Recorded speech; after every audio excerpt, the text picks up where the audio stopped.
Dear Americans, the plague is spreading across our great country that we love very much, and it is our brainlessness.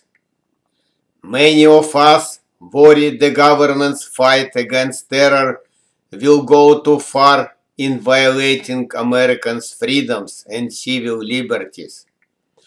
We worry too much to lose our privacy and freedoms, but we do not think about losing our heads and precious life of our own children and grandchildren if we do not change our mentality. We Americans, in spite of the difference in color of our skin and religious belief, are the one great people, and we cannot allow our politicians to divide us, because it will only make our country weaker. Dear Americans, do not plunge your thoughts into deep past and do not let your thoughts go wool-gathering.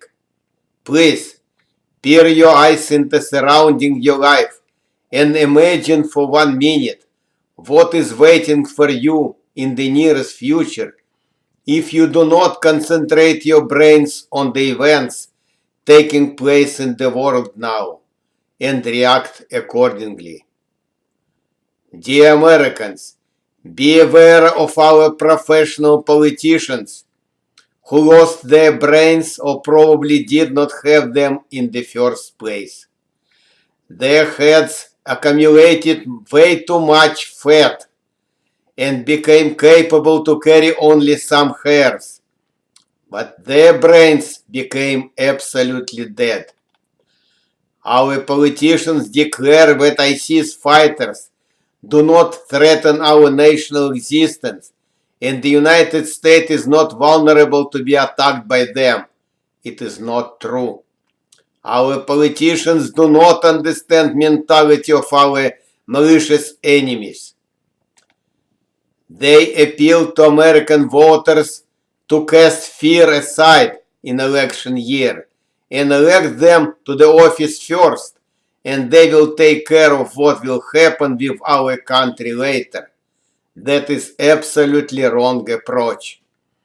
Do not listen to university professors who, with smart appearance on their faces, predict behavior of terrorists today using 20 years old statistics. They are absolutely out of their minds. People of the United States of America, please unite and elect to the White House and American Congress smart and honest statesmen, people who have a vision how to run our great country and secure a happy future for all Americans. My dear countrymen, I love you. Be vigilant, please. God bless America and all American people.